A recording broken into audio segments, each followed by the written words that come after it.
नमः शिवाय। वीडियो पूरा देखें और अच्छा लगे तो कमेंट जरूर करें।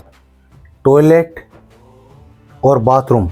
नमस्कार दोस्तों, बहुत से लोगों का प्रश्न ये होता है कि घर में टॉयलेट बाथरूम कहाँ पर हो। टॉयलेट बाथरूम बनाते समय हमें बहुत सावधानी रखनी चाहिए कि हम जिस दिशा में या जिस जगह टॉयलेट बाथरूम बना रहे हैं, क्या वो जगह टॉयलेट बाथरूम के लिए वास्तु में उपयुक्त स्थान है या नहीं। अगर आपने टॉयलेट बाथरूम गलत जगह या गलत दिशा में बना लिया तो आपको इसका गंभीर परिणाम भुगतना पड़ सकता है। जैसे मान के चलिए यह दिशा है ईस्ट, नॉर्थ, वेस्ट और साउथ, 4 दिशा है, ठीक है। तो अब अपने को टॉयलेट बाथरूम कौन सी जगह बनाना चाहिए जिससे उसके नकारात्मक परिणाम हमारे जीवन में नहीं पड़े। तो पहले तो मैं आपको ये बता देता हूँ कि कौन सी जगह पर आपको टॉयलेट बाथरूम नहीं बनाना है। देखिए, ये तो है ईशान कोण। इस कोने में आपको भूलकर भी टॉयलेट बाथरूम नहीं बनाना है, भूलकर भी। अगर आपने इस कोने में टॉयलेट बाथरूम बना लिया तो इसके गंभीर परिणाम आपको भुगतने पड़ेंगे।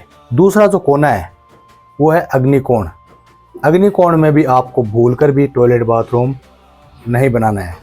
अगर यहाँ पर भी आपका टॉयलेट बाथरूम है तो आप मान के चलिए आपके घर की जो महिलाएं हैं उनको हेल्थ इश्यू लगातार चलते रहेंगे। दूसरा, आपकी आर्थिक स्थिति हमेशा जीरो रहेगी। अगर ईशान कोण और अग्निकोण में आपने टॉयलेट बाथरूम बना रखा है तो इसके गंभीर परिणाम आपको भुगतने ही पड़ेंगे, ठीक है। इसमें कोई दो राय नहीं है। तीसरा जो स्थान है टॉयलेट बाथरूम नहीं बनाने का वो है नैऋत्य कोण। इस कोण में आपको भूलकर भी टॉयलेट बाथरूम नहीं बनाना है। चौथा जो कोण है इसको बोलते हैं वायव्य कोण। ये होता है नॉर्थ और वेस्ट डायरेक्शन। ईशान कोण को बोलते हैं नॉर्थ और ईस्ट, और अग्निकोण को बोलते हैं ईस्ट और साउथ डायरेक्शन, ठीक है ना। साउथ और ईस्ट का जो कोना है इसको बोलते हैं अग्निकोण, और साउथ और वेस्ट का जो कोना है इसको बोलते हैं नैऋत्य कोण, और नॉर्थ वेस्ट को बोलते हैं वायव्य कोण। ये जो कोना है यहाँ पर आप टॉयलेट बाथरूम बना सकते हैं, इसमें कोई आपको परेशानी नहीं होगी, ठीक है ना। तो जो नहीं बनाने का जो कोना है टॉयलेट बाथरूम वो मैंने आपको 3 कॉर्नर बताए हैं, और जो कॉर्नर वास्तव में टॉयलेट बाथरूम के लिए उपयुक्त स्थान है आपके घर में वह है आपका वायव्य कोना। अब आपके पास में वायव्य कोने में जगह नहीं है, हो सकता है आपने कोई रूम बना लिया होगा, या हो सकता है आपने वहाँ पर कोई गेट दे रखा होगा, ठीक है। तब आप कहाँ बनाएं, तो इसका भी सॉल्यूशन मैं आपको बता देता हूँ। इसका सॉल्यूशन ये है कि अगर आपने यहाँ पर कोई रूम दे रखा है, या आपका कोई मुख्य द्वार है, या आपने कोई और कंस्ट्रक्शन इधर करा रखा है, टॉयलेट बाथरूम के लिए आपके पास में जगह नहीं है, तो आप इस कॉर्नर को छोड़ दीजिए। इस कॉर्नर को छोड़ने का मतलब है जैसे आपकी ज़मीन का ये जितना भी भाग बनता है 50 फुट, 40 फुट, 30 फुट, 60 फुट जितना भी है, उसमें 9 का भाग देकर एक भाग आपको छोड़ना ही होगा, नैऋत्य कोण वाला, ठीक है। तो ये भाग छोड़ने के बाद में आप यहाँ से लेकर और यहाँ तक कहीं पर भी फिर आप टॉयलेट बाथरूम दे दीजिए, आप दे सकते हैं, ठीक है ना। इसमें कोई बड़ी वाली वो परेशानी नहीं है। हाँ, इस भाग में आपको टॉयलेट बाथरूम फिर भी नहीं आना चाहिए। और अब आपके पास में अगर साउथ में जगह है तो साउथ में आप साउथ का जो सेंटर वाला एरिया है उसमें आप कहीं पर भी टॉयलेट बाथरूम दे सकते हैं, इसमें कोई वो नुकसान वाली बात नहीं है।